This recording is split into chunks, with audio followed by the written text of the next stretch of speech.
Hello students. Hello everybody. I welcome all of you in this lecture. Today we are doing work power energy वाला जो chapter है उसमें एक जो extension में हमें पावर पढ़ना चाहिए. So we'll be studying about power today and at the same time we'll be studying about collision also. So this is lecture number 3. We'll be talking about power and then we'll be talking about collision. So please come into the lecture and enjoy this whole bunch of knowledge for you. Yes बच्चों, so I was talking about power of the force. So हम लोगों ने ये word सुना है power. Power of the force तो ये मैंने लिख दिया ना भाई, पावर ऑफ द फोर्स. तो जिस तरीके से हम वर्क की बात करते हैं and when we talk about a work means we have understood कि वर्क का कहने का मतलब वर्क ऑफ द फोर्स की बात करना है, यानी कि किस फोर्स की वजह से कितना वर्क हुआ, चाहे वो नेट फोर्स का हो या किसी इंडिविजुअल फोर्स का हो. In a similar way when we talk about a power of the force then we are talking about कि किस पर्टिकुलर फोर्स का पावर निकाल रहे हैं. जैसे कहते हैं इंजन का पावर बताओ, तो यानी कि इंजन ने जो फोर्स जनरेट किया है, इंजन ने जो फोर्स जनरेट किया वो फोर्स वेरिएबल हो सकता है. तो उस केस में हम लोग उस इंजन के फोर्स का एवरेज वर्क की बात करते हैं, और पावर की जब बात करते हैं तो हम कहते हैं उस इंजन का एवरेज पावर बताओ. सो अंडरस्टैंड, पावर भी जब भी डिस्कस किया जाएगा तो it means we have to understand at the back of the concept that we are talking about a particular force, जिस फोर्स की वजह से वर्क हो रहा होगा, और जिस वर्क की वजह से वहां पे वर्क जिस रेट से हो रहा होगा उसको हम लोग पावर कहेंगे. So power of the force when we talk about, like power in general, it is defined as it is a rate by which it is a rate by which work is done. It is a rate by which work is done. Work is done. और it is a rate by which work is done. दूसरी में एक dissipative power की बात होगी. जैसे कहीं पे फ्रिक्शन के अगेंस्ट हम लोग पावर की बात करते हैं तो वो क्या होता है, हीट के फॉर्म में डिसिपेट कर जाता है. तो डिसिपेटेड पावर की भी अगर बात करें, पावर की बात करें, तो we say that it is the rate by which energy is lost. It is the rate by which, एक ही बात है, ऊपर और नीचे, rate by which energy is lost. By which energy is lost. Energy is lost or dissipated. Energy is lost or dissipated. That's what the point is. So इसका मतलब power की बात करेंगे तो पावर यहाँ पे चूंकि रेट टर्म आ गया है, और आपको पुरानी बात मैंने समझा रखी है कि जहां भी रेट होगा तो वो दो तरीके की फिजिकल क्वांटिटी हो जाएगी. सो पावर इंस्टेंटेनियस की बात करेंगे, इंस्टेंटेनियस पावर की बात करेंगे एंड एवरेज पावर की बात करेंगे, और एवरेज पावर की बात करेंगे. एवरेज पावर की बात करेंगे तो यानी कि आप एवरेज वर्क की बात करने करोगे, यानी कि टोटल वर्क जो हुआ होगा और अपॉन टोटल टाइम कर दोगे, तो ये आपके पास एवरेज पावर होगा. This is your power average. और इंस्टेंटेनियस पावर की बात करोगे, यानी कि डी डब्ल्यू वर्क हुआ जी छोटे से टाइम के अंदर, तो ये D W by D T क्या हो गया, पावर इंस्टेंटेनियस होगा. अब ये मैंने आपको स्टार्ट करके दे दिया, और actually I have to finish this concept in a very small time, so I will be sharing notes, and उस नोट्स के थ्रू देखते हैं इस कॉन्सेप्ट को हम लोग कितना जल्दी खत्म करते हैं. So let me take you to this particular notes. Look at this here. तो जब पावर की बात करते हैं, so we are talking about power of the force. It is defined as rate of doing work, and this power average is delta W by delta T, यानी कि जहाँ इसी के लिए हमने लोगों ने work total upon total time लिखा हुआ है. तो ये वर्क टोटल मतलब जीरो से डब्ल्यू के बीच का डिफरेंस डेल्टा डब्ल्यू हो गया, यानी कि ऐसे लिख दिया गया. तो यहाँ पे आपने क्या देखा, एफ डॉट टी एस, यानी कि फोर्स और डिस्प्लेसमेंट के बीच का डॉट प्रोडक्ट करके उसको इंटीग्रेट कर दीजिए टोटल वर्क निकालने के लिए, फिर टोटल टाइम से डिवाइड कर दीजिए. तो what you see that F power average equal to F dot S upon T. और फिर ये फोर्स, जब ये आप ऐसे लिख रहे हैं, यानी कि अगर ये रिजल्ट, ये तो हो गया, ये पावर एवरेज का तरीका यहाँ पे बिल्कुल क्लियर है कि ये पावर एवरेज हो गया. लेकिन अगर आप ये कॉन्सेप्ट लिख रहे हैं, इसका मतलब क्या हुआ, आप ये मान के चल रहे हैं कि ये फोर्स कांस्टेंट है. भाई एक्चुअली टोटल वर्क निकालने का ये कॉन्सेप्ट है, बट जब आप ऐसे लिख रहे हैं तो वो तब लिखेंगे ना जब फोर्स कांस्टेंट हो. फोर्स कांस्टेंट है तो जो डिस्प्लेसमेंट हुआ, एफ डॉट एस का से वो टोटल वर्क निकलेगा, डिवाइडेड बाई टाइम कर देंगे तो पावर एवरेज हो जाएगा. तो इस फॉर्मूले में कुछ लोग फोर्स कांस्टेंट है तो उसको बाहर निकाल लेते हैं, और एस अपॉन टी को क्या कर देते हैं, एवरेज वेलोसिटी वेक्टर लिख लेते हैं, और फोर्स और एवरेज वेलोसिटी के बीच का डॉट प्रोडक्ट लगा देते हैं. So here I am just putting a dot. I hope you should understand, right. और यहाँ पे ये रिजल्ट किस केस में अप्लाई किया गया, जब फोर्स कांस्टेंट है, when force is constant. When force is constant तब जाकर के ये फॉर्मूला लगेगा. और ये तो भाई आपने जो भी है वेरिएबल फोर्स है सब कुछ ऐसे निकाल के निकल दिया. तो ये जो फॉर्मूला आप लगा करके क्वेश्चन सॉल्व करने जाएंगे तो ये ध्यान रखना, ये फोर्स अगर कांस्टेंट है और फिर उस पूरे डिस्प्लेसमेंट अपॉन टाइम से हम करके एवरेज वेलोसिटी निकाल चुके हैं और फिर हम ऐसे निकालते हैं, तो ये भी कर सकते हैं।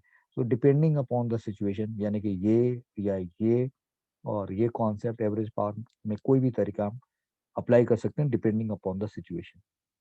Now instantaneous power, as I said you, that is power instantaneous dw by dt, and that is f dot ds by dt. So f dot ds by dt, अब ये क्या हो गया, इंस्टेंटेनियस वेलोसिटी हो गया। तो किसी भी टाइम पे इंस्टेंटेनियस पावर निकालना है तो उस टाइम पे जो फोर्स लग रहा होगा और उस फोर्स की वजह से वो जो फोर्स लग रहा होगा और उस टाइम पे बॉडी के पास, यानी कि जो मोशन हो रहा होगा या जो वेलोसिटी हुई होगी, वो इंस्टेंटेनियस वेलोसिटी के साथ अगर हम डॉट प्रोडक्ट ले लेंगे तो हम लोग यहाँ से पावर इंस्टेंटेनियस निकाल सकते हैं। तो सबसे बेहतरीन फॉर्मूला ये है। इससे अगर आपको एवरेज निकालना है तो भाई आप इसी को इंटीग्रेट कर दीजिए। ये पूरा टर्म इंटीग्रेट करेंगे तो एफ डॉट डी एस का इंटीग्रल आएगा और नीचे डी टी का इंटीग्रल कर दोगे तो क्या आ जाएगा, आपके पास टी आ जाएगा। सो this is how the point है, यानी कि यहाँ से आप इधर भी जा सकते हैं, ये भी निकाल सकते हैं। I hope you have understood. So now we are saying that कि अगर हम ये जो मैंने बात बता दी है, जब आप नोट करेंगे तो अपने नोट्स में ये सब कुछ अच्छे से नोट कर लीजिएगा। Now we are saying that कि अगर हम 1 हॉर्स पावर की बात करें तो क्या होता है, 746 वाट। और पावर का यूनिट और डायमेंशन क्या हो गया, by work upon time. So M L square T minus two upon T. So M L square T minus three, इस तरीके से आपके पास क्या आ गया, पावर आ गया। Now here I am taking questions for you. Now look at this. ये power का ये कॉन्सेप्ट है। अब इससे ज्यादा मतलब कॉन्सेप्ट में कुछ नहीं है। अब क्वेश्चन टू क्वेश्चन डिपेंड करता है कि किस तरीके का क्वेश्चन है, कैसे उसमें हम वर्क निकालें। अब जैसे मान लीजिए वेरिएबल फोर्स है, एरिया अंडर ग्राफ से निकलेगा वर्क या इंटीग्रेशन से हम निकालेंगे। अगर कांस्टेंट फोर्स है तो कैसे निकालेंगे, ये सब कुछ वर्क में आपको पढ़ाया ही जा चुका है। So when you are dealing with power, so you should be master with of work and then it will be easier for you to do the question. मैंने यहाँ पे एक सिंपल सा सवाल रखा है। 2 किलोग्राम की बॉडी है, एक सरफेस पे रखी हुई है, 0.2 का कोफिशिएंट ऑफ फ्रिक्शन है। सो भाई, और 20 न्यूटन से आप इसको पुल कर रहे हैं, you are pulling by 20 newton. तो कहा जा रहा है find average power of 20 newton to make body move by 20 metres. तो मैंने ये क्वेश्चन ऐसे लिया है कि जो मैंने पीछे आपको कॉन्सेप्ट पढ़ाया है उस वो कॉन्सेप्ट इसमें डायरेक्टली अप्लाई हो सके और आप उसको देख के सीख सके कि कैसे किया जाना है। So that's what we are doing here. So this is 2 kilogram body, 20 Newton लगा है। तो ये देखो 2 किलोग्राम का है तो 20 का 0.2 से मल्टीप्लाई करोगे तो 4 न्यूटन का क्या लगेगा, यहाँ पे फ्रिक्शन फोर्स लगेगा। तो ये 4 न्यूटन का फ्रिक्शन फोर्स लगेगा, 20 न्यूटन का इधर आपने फोर्स अप्लाई किया है। Right. So average power of 20 newton to make body move by 20 metres, और फिर power instantaneous of 20 newton when S is 20 metre, बीस यानी कि 20 न्यूटन का पावर तब बताना है जब डिस्प्लेसमेंट 20 मीटर है। तो सी बच्चे ने ट्राई किया है। सो बच्चे ने जब ट्राई किया है, 20 लगाया, 2G नॉर्मल रिएक्शन निकाल दिया, म्यू निकाला 4 न्यूटन, 20 - 4 N 20 ऐसे करके यहाँ पे नेट 16 निकाल दिया। और फिर 16 निकाल करके और फिर एक्सेलरेशन निकाला, that is F is equal to M A से।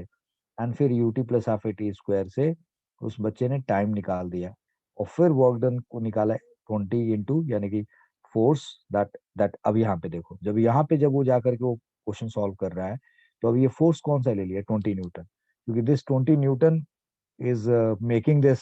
क्योंकि हमने तो 20 न्यूटन का क्वेश्चन पूछा है, हमने क्वेश्चन किसका पूछा है, हमने क्वेश्चन ने पूछा है 20 न्यूटन का। तो भाई उसी फोर्स का वर्क डन निकाल लिया, लेकिन डिस्प्लेसमेंट निकालने में देखा पूरा नेट फोर्स लिया गया। 16 न्यूटन जो है नेट फोर्स है। तो एक्सेलरेशन निकाला, डिस्प्लेसमेंट निकालने में नेट फोर्स लिया गया। और उस डिस्प्लेसमेंट को ट्रेवल करने में कितना टाइम लगा तो उसमें भी नेट फोर्स का लिया गया। बट वर्क निकालने की बारी आई तो जिस फोर्स की बात करते वो ले लिया, 20 कॉस थीटा, थीटा 0 है तो यहाँ 400 जूल हो गया। अब एवरेज पूछा गया तो वर्क अपॉन टाइम, यानी कि 400/√5। लो जी, इस तरीके से आपने उसकी एवरेज वर्क डन निकाल ली। फिर जब 20 मीटर आप ट्रेवल कर गए तो वेलोसिटी कितनी है, v² = u² + 2s। You zero रखा, 2a × s। अब एक्सेलरेशन यहाँ पे कौन सा रखना पड़ेगा, जो एक्सेलरेशन आपने निकाला था दैट वाज 8। तो आप मान के चलना यहाँ, हाँ यस, यहाँ पे बच्चे ने 8 लिखा हुआ, तो 2 × 8 × 20, 320 आ गया। v आ गया रूट रूट ऑफ 320। सॉल्व कर दिया यहाँ पे, तो पावर इंस्टेंटेनियस 20 इंटू दिस। बच्चे ने जो ट्राई किया, द क्वेश्चन का answer is perfectly right and right, इस तरीके से इस क्वेश्चन को सॉल्व कर दिया गया। So I would like to know from you that you have any doubt or not in this question. Now, right, you all said that कि भाई तुम्हारे पास कोई डाउट नहीं है इस क्वेश्चन से, you have all understood, that's very good. दूसरा question देखिए यहाँ पे, तो मैंने एक इंक्लाइन प्लेन लिया है यहाँ पे, and this inclined plane is making an angle theta is equal to 30 degree with the horizontal. इस पे कोई बॉडी ट्रेवल करके ऊपर चढ़ रही है, 600 किलोग्राम की बॉडी है, and this 6 kilogram body is riding up with acceleration of 2 meter per second square. So 2 metre per second square का इसके पास क्या है, एक्सेलरेशन है अपवर्ड डायरेक्शन में, और यहाँ पे कोफिशिएंट ऑफ फ्रिक्शन कितना 0.2 लिखा जा रहा है क्वेश्चन में, a car accelerating up an inclined plane at the rate of 2 meter per second square. If angle of inclination is 30 degree and mu is 0.2 and mass of car is 600 kilogram, then find average power between t is equal to 0 to t is equal to 5 or instantaneous power at t is equal to 5. So now here in this case, average power आप निकालने जाएंगे, किसका निकालेंगे यहाँ पे, और किस instantaneous power किसका निकालेंगे यहाँ पे, तो आपको फोर्स कुछ दिखाया नहीं है, then find this and this. तो ये अंडरस्टूड होगा कि यहाँ पे इस इंजन को या इस कार को ऊपर कौन लेके जा रहा है, कार का इंजन उसको लेके जा रहा है। सो किसका एवरेज पूछा पावर पूछा जा रहा है, कार के इंजन का पूछा जा रहा है, यानी कि कार के इंजन ने कितना अंदर से फोर्स जनरेट किया ताकि ये सब कुछ हो सके, तो कार के इंजन के फोर्स का पावर निकाला जा रहा है। That's what the question is. You see the child has tried here, right? And let me see that ki yes, here is the answer, right? So ये छोड़ देते हैं यहाँ पे, चूंकि मैंने कहीं गड़बड़ी की होगी तभी इसने इधर से आंसर लिखा है, तो अब यहाँ से आ जाते हैं सीधा। तो सी देयर इज अ, एक minute, for your betterment I should discuss कि देखो बच्चे से क्या गलती हो रही होगी।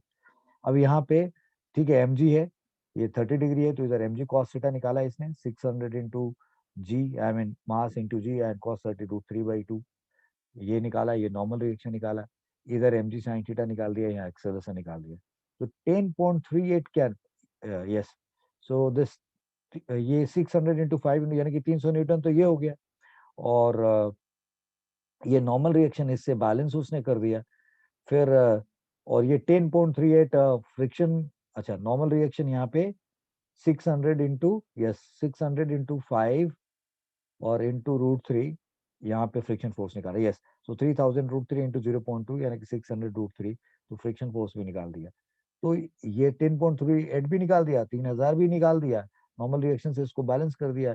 अब ये 200 कहाँ से इसके पास आया, how much, how she thought of having of, यानी कि ये 1200 समथिंग लिखा हुआ है, 600 किलोग्राम की बॉडी थी, तो उसको 2 से मल्टीप्लाई कर दिया, 1200 न्यूटन इसने सोच लिया, और उसके बाद फंस गया ये बच्चा, बुरी तरीके से फंस गया कि अब क्या करे, इधर 1200 लगा दिया, इधर 3000 लगा दिया, ये तो ऊपर जाएगा ही नहीं जाएगा। So see the mistake of the child, कि बच्चे ने ये नहीं सोचा कि अगर 2 मीटर पर सेकंड से इधर जा रही है वो बॉडी, और डाउनवर्ड डायरेक्शन में mg sin थीटा होगा, फ्रिक्शन फोर्स होगा, तो इंजन के फोर्स को इससे बड़ा फोर्स लगाना पड़ेगा, कितना बड़ा लगाना पड़ेगा, जितना ये है दिस प्लस 1200 लगाना पड़ेगा, तब जाके नेट फोर्स किधर आएगा, इधर 1200 का, और तब जाकर के वो body 2 metre per second square से जाएगी। So see the mistake of the child is very obvious and you have also understood how to do it. You see now, so f minus mg sin theta minus mu mg cos theta is equal to ma. So f is equal to क्या आ गया, mg sin theta plus yes mg cos theta, mg sin theta mu mg cos theta plus a m common करके solve कर दिया, तो इस तरीके से final answer क्या निकल के आया उसका, 5238 न्यूटन। ये 5238 कैसे आना था भाई, 3000 प्लस 10, 3000 प्लस 4200 यानी कि 1200 जोड़ दो, तो कितना हो गया 4200 हो जाएगा, प्लस 10 यानी कि देखो जी यहाँ पे कुछ गड़बड़ है, somewhere there is a mistake in this, hold on, this is mg,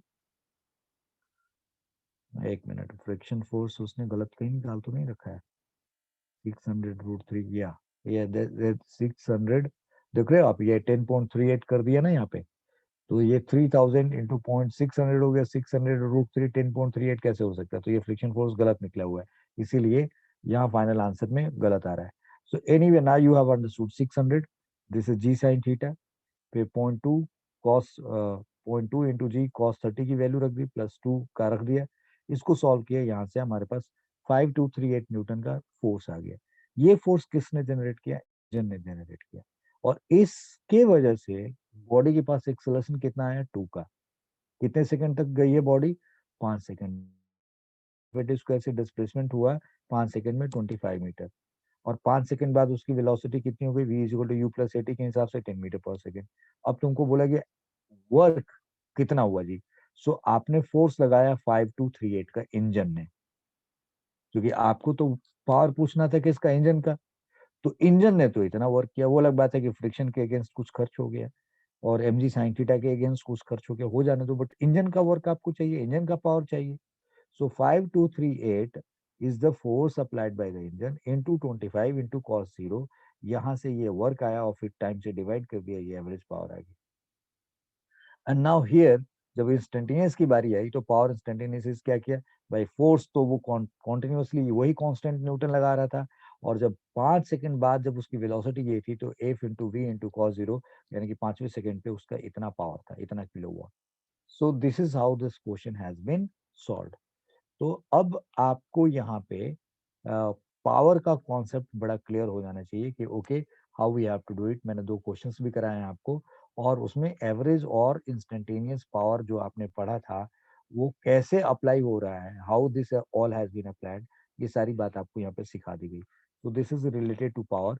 और जब बेहतर जो क्वेश्चंस आप करेंगे, क्वेश्चंस करेंगे, फंसेंगे आप, तो नई नई चीजें सीखेंगे कि ओके कैसे एग्जीक्यूट किया जाएगा। कॉन्सेप्ट तो इतना ही है, बट अलग अलग क्वेश्चंस में मैथमेटिक्स लग करके या थोड़ा या मैथमेटिक्स ही लगेगा, मैथमेटिक्स की ज्यादा इन्वॉल्वमेंट होगी और इस कॉन्सेप्ट की इन्वॉल्वमेंट होगी।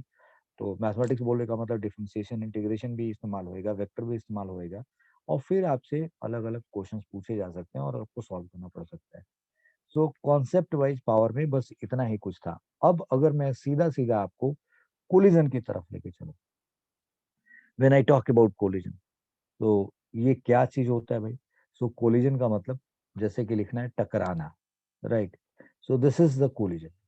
तो जब कोलिजन की बात करते हैं, जिसको हम टकराना कहते हैं, तो भाई कोई बॉडी आपस में कैसे टकरा सकती है? So let me take you to this particular setup and make you understand. So we have discuss about power. So मैं नेक्स्ट पेज पे आपको आपके लिए कुछ कोलिजन से रिलेटेड डायग्राम बना के कुछ समझाना चाहूंगा। So as I said, like when we talk about collision, and collision का मैंने बताया कि दिस इज टकराना भी हो सकता है, टकराना, this is what collision is. So मान लो जरा यहाँ पे देखो कितने तरीके के कोलिजन हो रहे हैं, how many types of collision you are able to see. ये बॉडी और ये बॉडी आपस में जाके कोलाइड कर रही हैं, ये और ये भी कोलाइड कर रही हैं। लाइक सपोज कर लो कि ये 5 मीटर पर सेकंड से जा रहा है, एंड ये 2 मीटर पर सेकंड से जा रहा है, और ये 5 मीटर पर सेकंड से जा रहा है, और ये 10 मीटर पर सेकंड से जा रहा है। ये आपस में टकराते हो, ये टकराते हो, लाइक ये ऐसे जा रहा है और ऊपर से आकर के ये जब ये यहाँ पहुंचते हैं तो ये दोनों एक दूसरे से टकरा जाते हैं, यानी कि यहाँ भी टकराने के चांसेस है। It's suppose 5 metre per second, and ये हमने 20 मीटर पर सेकंड से समथिंग इज फॉलिंग एंड यहाँ पे जाके टकरा रहा है। इस केस में आपसे एक बड़ा सीधा सा सवाल आपको अगर दिया जाए कि आप बताओ, ये बॉडी जा रही है 10 मीटर पर सेकंड से और ये बॉडी जा रही है 2 मीटर पर सेकंड से, डू यू थिंक कि कभी ये बॉडी इसके साथ टकराएगी? चांस ही नहीं बनता, क्योंकि इसकी रफ्तार कम है, इसकी ज्यादा है, तो ये तो पीछे पीछे जाएगी, तो टकराना होगा नहीं। तो अगर ऐसी स्थिति है तो ये टकराना तब हो पाएगा ना जब ये वाली वेलोसिटी से ये वाली वेलोसिटी क्या होगी? ज्यादा होगी। तो लेट्स सपोज मैंने इसको 12 मीटर पर सेकंड कर दिया। अब इसमें चांसेस है कि ये दोनों क्या हो जाएंगे? टकरा जाएंगे। उसी यहाँ पे भी टकराना हो रहा है, यहाँ पे टकराना हो रहा है। इन दोनों में क्या सिमिलरिटी है? The similarity in both the is कि ये दोनों के दोनों एक स्ट्रेट लाइन पे मूव करे, एक ही लाइन पे मूव कर रहे हैं। इन दोनों का लाइन ऑफ मोशन बिल्कुल एक स्ट्रेट लाइन पे है। और यहाँ पे क्या सिमिलरिटी है? यहाँ सिमिलरिटी है कि ये दोनों जो हैं अलग अलग डायरेक्शन में जाके मूव करें, यानी कि कोई एक्स पे आ रहा है, कोई वाई से आ रहा है, ये एक्स एक्स पे जा रहा है, ये एक्स वाई प्लेन में कहीं से आ रहा है और ये जाके टकरा रहा है। तो ये जो कोलिजन है, ये जो कोलिजन है, इन दोनों कोलिजन में और इन दोनों कोलिजन में सिमिलैरिटी, इसको हम लोग कहते हैं, ये जो हमारे पास है 1 2 3 एंड 4। सो 1 और 4 का जो सीन है, this is called head on collision, this is called head on collision.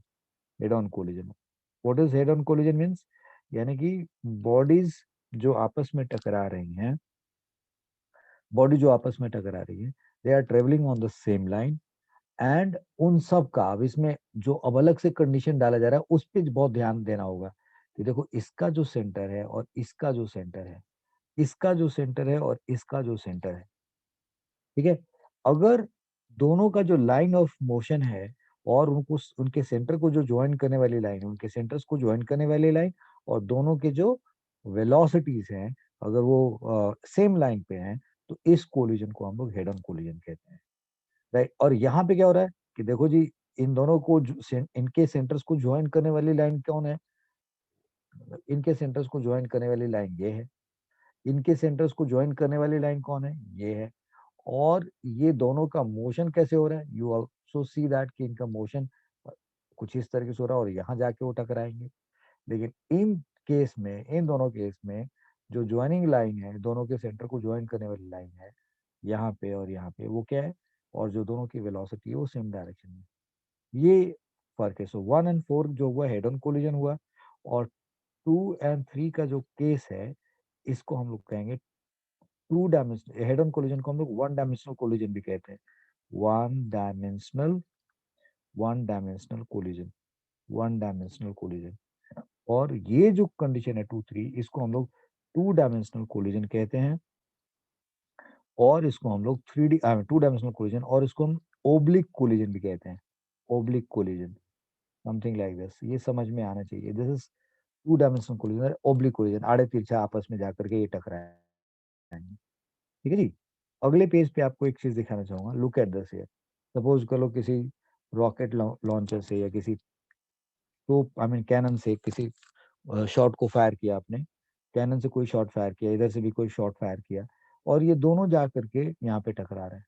अब भाई कोई कैसे भी आ रहा हो सकता है, इसका डायरेक्शन जैसे भी आ रहा है, ये कुछ इस तरीके से यहाँ पहुंचा हो, ये कुछ इस तरीके से यहाँ पहुंचा हो, समथिंग लाइक, और जाके टकराया हो। So finally they are getting collided in one particular plane में जाके टकरा रहे होंगे। लेकिन आजकल के टीवी पे तो आप बहुत सारे देखते होंगे ना इस तरीके से, कि सपोज कर लो ये कुछ इस तरीके का रॉकेट है कि वो गाइडेड रॉकेट है, तो ऐसे लेके गया और फिर पता चला कि यार इधर से कहीं से ना आकर के उधर से कहीं आ रहा है, तो इसकी ट्रेजेक्ट्री बदल दी गई। तब अगर ये कुछ और डायरेक्शन में जाके और उधर से कोई और डायरेक्शन में आके टकराएगा और गाइडेड मोशन का कोलिजन हो, तो क्या हो जाएगा, 3 डायमेंशनल कोलिजन हो जाएगा। What is that, 3 dimensional collision. But I I I what I said you understand, मतलब guided motion, यानी कि what I mean to say is something is ऐसे दिखते हैं, something is going like this, something is going like this, ऐसे कहीं पे जाके ऐसे ऐसे ऐसे यहाँ पहुंचा, और कोई दूसरी बॉडी यहाँ से ऐसे गई और यहाँ जाके टकरा। तो अब आप और ये अलग प्लेन में ऐसे आके टकराना हुआ, तो अब इस तरीके का जो कोलिजन होगा, इस तरीके का जो कोलिजन होगा और इस तरीके का कोलिजन होगा, आप क्या नाम देंगे इनको, what name you will give it. ये यहाँ पे आ गया और ये आगे यहाँ कोलाइड कर रहा है, तो if this is happening here, तो ये कोलिजन किस तरीके का होगा, ये बड़ा अजीब से ट्रेजेक्टरी, तो इसको हम 3D कोलिजन कहेंगे। दो पतंगों का आपने फाइट देखा होगा ना भाई, you might have seen two kites in sky and they are fighting each other, क्या कहेंगे, वो एक पता नहीं कहाँ से आ रही है, so that is 3D collision, this is what we are talking about, 3D collision. 3D collision की बात हो रही है, दो पतंग को हम लोग जो फाइट कराते हैं ऐसे, कोई अपनी छत से उड़ा रहा है, कोई अपनी छत से उड़ा रहा है, आप देख ही रहे होंगे, और वो आपस में कैसे उलझ रही है। सो that's what, that is 3D collision. But here हम लोगों को जो कोर्स, हमारा जो कोर्स ऑफ स्टडी है, हमें वो 1D कोलिजन पे फोर्स करता है कि आपको 1D 1D कोलिजन ही, आपको 1D कोलिजन ही पढ़ना है, राइट। तो मैं आपको अब अपने नोट्स की तरफ लेके चलता हूँ, ये बेसिक चीजें आपने समझ में आ गई होगी आपको। 1 मिनट रुके, और yes, so we are going towards note and we are trying to see how this kind of collision we study. So look at this here. So head-on collision, 1 dimensional collision, oblique, that is 2D or 3D collisions, यानी कि जब जैसे इसके centre को join करने वाला ये है, जैसे ये मोशन, इसकी वेलोसिटी इधर है, इसकी वेलोसिटी इधर है, और इनके सेंटर्स को ज्वाइन करने वाली लाइन ये है, तो ऑब्वियसली अगर एक बॉडी जाके दूसरे बॉडी के साथ जाके इस तरीके से टकराने लगे, तो वो क्या होगा, I mean how will you be dealing with, like अगर सपोज कुछ इस तरीके से एक छोटा सा फिगर आपको इसी पेज पे दिखाऊं, मान लो कि कोई एक बॉडी ऐसे है और एक दूसरी बॉडी मैं उम्मीद कर रहा हूँ, like you will believe like something like this body, and this body is going like this. ये बॉडी कुछ इस तरीके से ट्रेवल करते हुए जा रही है, ऐसे ट्रेवल करते हुए जा रही है, ये बॉडी ऐसे जा रही है। तो अब जब यहाँ पे ये दोनों बॉडी कहीं पे टकराएंगी तो किस तरीके का कोलिजन होएगा? If I draw the same body here, और या सपोज या सेम बॉडी हियर, और फिर एक मिनट, या it's not like same body here, और इसको ये ले जा करके यहाँ पे इफ आई शो दैट कि this body is colliding here, तो ये किस तरीके से धक्का मुक्की होगा? इसका मोशन तो कुछ इधर इधर की तरफ है और ये इधर जा रहा है, तो ये एजेस टकराएंगे ना, जैसे दो आदमी ट्रेवल करते हैं और दो आदमी के कंधे से कंधे टकरा जाते हैं, तो टकराना तो होता है लेकिन दोनों क्या हो जाते हैं, अपने एक्सिस ऑफ रोटेशन के अबाउट नाचने लगते हैं, आई मीन टॉर्क लगता है उनकी। तो when body travel along the line joining their centers of gravity, so the centers of gravity word ना यूज करके आप सेंटर ऑफ मास यूज करने, फिलहाल आपके कोर्स में centre of mass and centre of gravity same ही है। So when bodies travel along the line joining the their centers and collide, then it is head-on collision. ये दिखा दिया। और when the direction of motion of body is not along the line joining their centers of gravity and collide, it is called oblique collision. So बच्चा लोग, मैं ये उम्मीद कर रहा हूँ कि आपको ये बात समझ में आ गई होगी। And now on the basis of ये किस बेसिस पे हमने कोलिजन का टाइप बनाया भाई? हेड ऑन और ऑब्लिक कोलिजन ये किस बेसिस पे बना है? टकराने के स्टाइल पे, कि कैसे कैसे टकरा रहा है, 1D है, 2D है, 3D है, समथिंग लाइक दिस। अब एक दूसरी बात आपको समझाई जा रही है, क्या समझाई जा रही? On the basis of kinetic energy, on the basis of kinetic energy collision को हम लोग, यानी कि on the basis of kinetic energy lost और कंजर्व्ड, हम लोग काइनेटिक एनर्जी को तीन पार्ट में डिवाइड करते हैं। ये हमारा तीन तीन टाइप में उसको डिवाइड किया गया, और वो क्या है वो तीन टाइप, ये देखिए अच्छे से। तो see there are three types of collision we have on the basis of energy. What we are saying: perfect elastic collision, perfect elastic collision, perfect inelastic collision, and inelastic collision. देख रहे हैं ये word inelastic collision है, inelastic collision दोनों same चीज लिखा हुआ है। तो ये जो परफेक्ट inelastic collision की हम बात कर रहे हैं, और इसमें क्या फर्क है? फर्क है यहाँ पे लॉस ऑफ काइनेटिक एनर्जी हो रहा है और यहाँ पे maximum loss of kinetic energy हो रहा है। और यहाँ पे बॉडीज कोलिजन के बाद एक साथ स्टिक होकर के मूव करती हैं, यहाँ ऐसा नहीं होता है। और परफेक्ट इलास्टिक कोलिजन क्या है? बिल्कुल डिफरेंट है भाई, काइनेटिक एनर्जी का कोई लॉस ही नहीं होता है।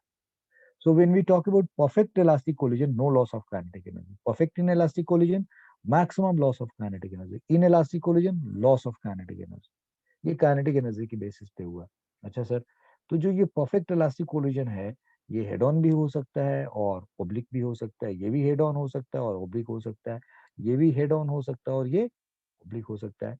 मैंने अभी आपके साथ, सपोज कर लो, ये जो फिगर आपके साथ मैंने अभी दिखाई, आई मीन यहाँ पे जो एक फिगर डिस्कस कर रहा था व्हाइट बोर्ड पे, इस पेज पे सपोज कर लो ये बॉडी गई और टकराई, या किसी बंदे बंदे ने सपोज कर लो एक बड़ा सा कोई ऐसा सब्सटेंस ऊपर की हवा में उछाला, और दूसरे बंदे ने उसमें से एक तीर निकाला और उसके ऊपर मार दिया।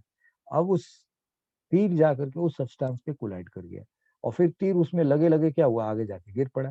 जनरली होता क्या है, जैसे कोई कबूतर उड़ रहा है और कोई शिकारी है, कोई हंटर है, वो उसने तीर चलाया और कबूतर को लग गया, और फिर कबूतर और तीर दोनों क्या हुआ, फर्दर कोलिजन के बाद एक साथ गिर रहा है।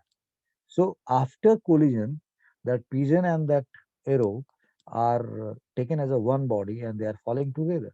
That is the case of perfect inelastic collision. I hope you understood my point. So I said that कि हम अपने टॉपिक पे आए, लाइक कि अगर हम परफेक्ट इलास्टिक कोलिजन की बात कर रहे हैं, तो परफेक्ट इलास्टिक कोलिजन कैसा भी हो सकता है, हेड ऑन भी हो सकता है और ओब्लिक भी हो सकता है। फिर इसके साथ भी हेड ऑन और ऑब्लिक हो सकता है, ये भी हेड ऑन और ऑब्लिक हो सकता है। लेकिन हमारे कोर्स ऑफ स्टडी में हमें हेड ऑन कोलिजन पढ़ने के लिए कहा गया है। मतलब हम लोग जब दोनों के सेंटर्स और दोनों के जो वेलोसिटीज के डायरेक्शन होंगे, यानी कि उनके सेंटर्स के ज्वाइन करने वाली लाइन पे ही उन बॉडीज की वेलोसिटीज होएगी, मतलब सेम लाइन पे, तभी हम कोलिजन पढ़ रहे हैं। It does not mean that कि आप एंट्रेंस लेवल की आप तैयारी कर रहे हो और आप कहें कि मैं वो 2 डायमेंशनल नहीं पढ़ूंगा, तो एंट्रेंस के लिए आपको वो भी पढ़ना चाहिए। So when we talk about head-on collision, so we are saying perfect elastic collision. So what is this perfect elastic collision is? A collision is said to be perfect elastic. कब? If linear momentum, क्योंकि head on है, right? और collision is, देखो मैंने ये बोला linear है क्योंकि हेड ऑन है, ये बात ठीक नहीं मैंने बोली, गलत बोल दिया। मोमेंटम कैसा होता है? एंगुलर मोमेंटम भी होता है और लीनियर मोमेंटम भी होता है। तो एंगुलर मोमेंटम वाला कॉन्सेप्ट तो आप रोटेशन में पढ़ेंगे। So a collision is said to be perfect elastic if linear momentum, मतलब ट्रांसलेशनल मोमेंटम जो बॉडी के वेलोसिटी की वजह से m into v वेक्टर आता है उसकी बात हो रही है। और collision is said to be perfect elastic if linear momentum and kinetic energy of system just before and just after collision remain conserved or same, that is there is no loss of energy in the form of in the form of sound, heat and light etc.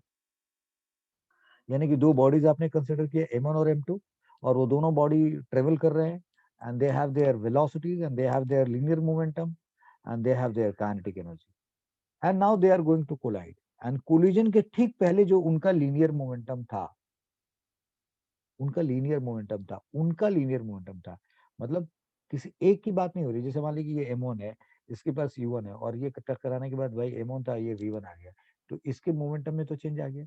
लेकिन आप लोगों ने तो laws of motion में conservation of momentum पढ़ा है, and you know ऐसे ही case के लिए पढ़ाया था, सिस्टम के लिए पढ़ाया था। इवन अगर हम इनको एक सिस्टम माने और ये बॉडीज आपस में टकरा गई और फिर सेपरेट हो गई, so just consider them a system, no? तो आई मीन एक सिस्टम है, तो सिस्टम के पास जो इनिशियल मोमेंटम था और सिस्टम के पास जो फाइनल मोमेंटम है वो क्या रहना चाहिए? Same. So initial momentum and final momentum, initial momentum and final momentum of the system will remain same. And इनिस अब ठीक, आई मीन सवाल ये है कि सर आपने यहाँ पे जस्ट बिफोर क्यों रख दिया? जैसे आपने यहाँ पे बोला कि यहाँ देख लो और यहाँ देख लो। So we are not 100% sure कि यहाँ क्या हो रहा है और यहाँ क्या हो रहा है। हम तो ये कह रहे हैं कोलिजन के पहले भैया, सपोज करो ये दोनों भिड़ने जा रहे हैं, भिड़ने के ठीक पहले जो इनका मोमेंटम था और भिड़ने के बाद जो इनका मोमेंटम का सम होगा वो सेम रहना चाहिए। जैसे मान लो कि इस फिगर में, फिर से I would like to take you with this figure and make you understand. Suppose कर लो कि जैसे आपने यहाँ से कोई बॉडी फेंकी और वो यहाँ जाके टकरा रहा है, तो यार यहाँ पे जो आपने उसको वेलोसिटी दी है, वो यहाँ आने पे उसकी वेलोसिटी वो थोड़ी है, चाहे वो जिस वजह से वो यहाँ पहुंचा हो। अब यहाँ आने पे उसकी वेलोसिटी सपोज कर लो v1 डैश हो गया, और आपने इसको यहाँ से v2 से फेंका था और ठीक यहाँ आने के पहले उसके पास वेलोसिटी क्या था? v2 dash. तो कोलिजन के ठीक पहले इसकी वेलोसिटी v1 डैश थी और उसके v2 डैश थी। अब टकराने के बाद इसकी वेलोसिटी, अगर टकराने के बाद इसकी वेलोसिटी हो जा रही है v1 डबल डैश और इसकी वेलोसिटी हो जा रही है v2 डबल डैश, तो we will compare this velocities like v1 dash and v2 dash. यानी कि भाई अगर ये m2 है और ये m1 है, so what I mean to say that कि m2 का v2 डबल डैश और m1 का v1 डबल डैश, m1 का v1 डबल डैश, और that should be m m1 का v1 डैश और m2 का v2 dash. We are not bothered about this velocity and this velocity. यहाँ क्या था, क्या मालूम, हो सकता है इसके मोमेंटम को घटाने के लिए बीच में आंधी तूफान कोई और वजह हो जो भाई उसकी वेलोसिटी को घटा रहा है। हम कंजर्वेशन ऑफ काइनेटिक एनर्जी की बात करें, यानी कि कोलिजन के अंदर काइनेटिक एनर्जी की बात करें, तो हम देख रहे भिड़ने में लॉस हुआ है कि नहीं हुआ है, भिड़ने के पहले और भिड़ने के बाद को कंपेयर करेंगे। लेकिन जहां से तैयारी हुई, यहाँ से चल के यहाँ आया, अरे भाई यहाँ पे जो लॉस हुआ होगा तो वो तो जो देखेंगे कि कंजर्वेटिव फोर्स है, नॉन कंजर्वेटिव फोर्स है, कौन है जो इसको घटा रहा है। लेकिन जब हम कोलिजन स्टडी कर रहे हैं तो हम लोग ठीक भिड़ने के पहले और ठीक भिड़ने के बाद की बात करते हैं। आगे उसके बाद क्या होगा हम उस पर बहस नहीं करते। सो ये बात जो मैं आपसे बोल रहा हूँ, बहुत सारे स्टूडेंट्स ये वीडियो देख के कहेंगे यार क्या ये बंदा ना सिर्फ बात बात ही करता रहता है, समझ में नहीं आता, क्वेश्चंस करके पढ़ाता ही नहीं है। टीचर्स जो बहुत सारे क्वेश्चंस करके स्टूडेंट को समझाते हैं वो अधपके टीचर होते हैं, उनके पास खुद कॉन्सेप्ट्स होते नहीं है और वो क्वेश्चन कर करके सीखते हैं और सिखाते हैं। जो टीचर जिसको कॉन्सेप्ट अच्छे तरीके से पता होगा वो अपनी एग्जाम्पल से अपनी बातों में वो सारी बात बता देगा, और अगर स्टूडेंट उसको ढंग से सुन रहा होगा तो वो क्वेश्चन करने में उस बात को बिल्कुल तरीके से सुनने के बाद, समझने के बाद उसमें अप्लाई करते समय इन कंडीशंस का ध्यान रखिए। हाँ, अब अगर स्टूडेंट सुनता भी है, जानता भी है और उससे गलती हो जा रही है और फिर कहीं सॉल्यूशन देखता है, तब उसको यकीन आ जाता है कि अरे ये बात तो बताई गई थी, मैंने ध्यान नहीं दिया। सो उसकी बड़ी सारी प्रॉब्लम खत्म हो जाती है, अदरवाइज क्वेश्चन बट डाउट बना रहता है। So that's the beauty of my lecture, that I try to tell you each and everything about the subject in talks with the proper example, so that you can make it stable in your mind and you can solve the question. So let me take you to the notes again and see you. So what we are saying that just before and just after. Why just before and just after? That I have explained with those pictures and all that. So this is M1, M2, ये U1 है and this is U2 है, और ये दोनों bodies है, यानी कि ये हमने कब की वेलोसिटी ली है, जब से स्टार्ट हुए हैं तब की नहीं है, ठीक कोलिजन के पहले, भिड़ने के ठीक पहले, भाई इसके पास ये था, इसके पास ये था, भिड़ने के ठीक बाद उसकी ये वेलोसिटी है, उसकी ये वेलोसिटी है, we are talking about that. और यहाँ पे जो इनके उनके मोमेंटम्स थे, यानी कि जब हम ये बात करें उनके मोमेंटम से, मतलब सिस्टम में जो जो लोग आपस में टकरा रहे हैं, सिस्टम का जो टोटल इनिशियल मोमेंटम था, we are talking about that, और सिस्टम का जो फाइनल मोमेंटम था, we are talking about that. Now look at this here, a collision is said to be perfect elastic if momentum and kinetic energy of the system just before and just after the collision remain conserved, that is there is no loss of energy in form of sound, heat and light। भाई अगर आप कह रहे हैं कि kinetic energy conserve है, तो भाई और दे आर, जब भी कोलिजन होएगा that will be on the same level. बड़े मजेदार बात करूं, दैट जब भी कोलिजन होगा that will be on the same level. फिर इस बात के लिए मैं आपको फिर से उस डायग्राम पे लेके जाऊंगा और आपको ये बात समझाऊंगा, जरा ध्यान देखना। ये कहीं यहाँ से फायर किया गया, ये कहीं और से फायर किया गया, तो भिड़ने के ठीक पहले ये जिस हाइट पे था और भिड़ने के ठीक बाद ये जिस हाइट पे है, दोनों हाइट क्या है, सेम। फिर इसकी बात करें, भिड़ने के ठीक पहले ये जिस हाइट पे था और भिड़ने के ठीक बाद, जब उसके ठीक बाद मतलब just fraction of seconds after the collision, both Heights will be same. यानी कि पोटेंशियल एनर्जी की अगर बात करें, जिसको हम लोग एमजीएच कहते हैं, तो भाई ये तो कंसिडर करने की जरूरत ही नहीं है, क्योंकि कोलिजन के ठीक पहले और कोलिजन के ठीक बाद तो दोनों क्या होंगे, सेम हाइट पे होंगे। सपोज कर लो, थोड़ा देर के लिए विजुअलाइज करो कि तुम्हारे देश ने अपने तोप से एक गोला फायर किया और तुम्हारे एनिमी, कोई भी कंट्री ले लो जो जिससे फाइट चल रही है, उस एनिमी कंट्री के तोप से गोला आया और दोनों गोला जाके टकराने वाले थे। आप देख रहे हो कि अब बिल्कुल पास आ गया, अब टकराने वाले हैं। तो भाई टकराने के पहले भी ग्राउंड से दोनों की हाइट और टकराने के ठीक बाद भी दोनों की हाइट क्या ऐसे। सो जमीन से पोटेंशियल एनर्जी की अगर हम बात करें, एम एमजीएच की बात करें, तो वो तो क्या रहना है भाई, टकराने के ठीक पहले they are at the same height, टकराने के ठीक बाद भी they are at the same height. तो एक का एम जीएच हुआ है, दूसरे का M2GH हुआ, टकराने के बाद भी फिर एमजीएच और M2GH होगा। तो हम लोग पोटेंशियल एनर्जी को इसीलिए कंसिडर नहीं करते कि हम वो मान के चलते हैं कि जिस ठीक पहले और ठीक बाद वाले इंटरवल में कंसिडर करेंगे तो वो तो कंजर्व ही रहना है। हाँ, ये कोलिजन के यहाँ पे इसका हाइट लेते और इसका यहाँ हाइट लेते, तो हम ऐसा तो करते नहीं, कोलिजन में तो ठीक पहले ठीक बाद का पढ़ते हैं, इसीलिए हम लोग पोटेंशियल एनर्जी को ध्यान नहीं देते हैं। अब जब पोटेंशियल एनर्जी वाली बात खत्म हो गई, तो भाई ठीक है, अब बचा क्या, मैकेनिकल एनर्जी में दो ही एनर्जी है, पोटेंशियल और काइनेटिक। तो आपने काइनेटिक एनर्जी की बात कर ली, तो आपने बोला कि okay, conservation of momentum apply करते हैं और कंजर्वेशन ऑफ काइनेटिक एनर्जी लगाएंगे परफेक्ट इलास्टिक कोलिजन में। ये दोनों कंडीशन मेंटेन होना चाहिए कि मोमेंटम भी कंजर्व रहे और एनर्जी भी कंजर्व रहे। So by conservation of momentum, m1 u1 vector and m2 u2 vector, ये मोमेंटम इसका है, ये मोमेंटम इसका है, दोनों के मोमेंटम का सम किया, ये इनिशियल मोमेंटम हो गया, और ये कोलिजन के बाद m1 v1 है और ये m2 v2 है। सो m1 u1 vector plus m2 u2 vector is equal to m1 v1 vector plus m2 v2 vector. ये आपके पास बाय कंजर्वेशन ऑफ मोमेंटम आ गया। Yes, so this is conservation of momentum. And अगर हम इसी को, चूंकि ये तो वन डायमेंशनल हम पढ़ रहे हैं, अगर ये 2D 3D होता तो फिर हम इसको वेक्टर को रिजॉल्व करके देखते हैं। क्योंकि हम वन डायमेंशन पढ़ रहे हैं तो हमें पता है कि यार u1 u2 v1 v2 सब कुछ एक ही लाइन पे होगा, और एक ही लाइन पे होगा तो यार उसके डायरेक्शन को प्लस माइनस से रिप्रेजेंट कर सकते हैं। तो m1 u1 plus m2 u2 is equal to m1 v1 plus m2 v2, रख दिया हमने, एरो हटा दिया। अब क्या हुआ, m1 हो गया ये, एंड जहां पे ये v1 है इसको हम u1 को उधर लेके गए, तो m1 v1 माइनस u1 हो गया। और इस V2 टर्म को इधर लेके आए तो minus M2 V2 minus U2 हो गया, ये रिजल्ट ऐसे आ गया. So we have rearranged this result. M1 V1 minus U1 minus M2 V2 minus U2. This result you have seen. And now we are saying that by conservation of kinetic energy. ठीक है जी. So conservation of kinetic energy, half M1 U1 square, half M2 U2 square, half M1 V1 square, half M2 V2 square. फिर जैसे यहाँ V1 minus U1 है, V2 minus U2, उसी तरीके से उसको रीअरेंज कर दो तो ये आएगा half M1 V1 square minus U1 square, फिर यहाँ पे -1/2 M2 V2 square minus U2 square. तो ये इक्वेशन 2 आ गया और ये इक्वेशन 3 आ गया. इक्वेशन 1 अपनी जगह पे है. अब अगर आप 3 इक्वेशन को 2 इक्वेशन से डिवाइड कर दो तो क्या होगा भाई, इसके नीचे कौन आ गया, M1 V1 माइनस U1 आएगा, इसके नीचे कौन आएगा, M2 V2 माइनस U2.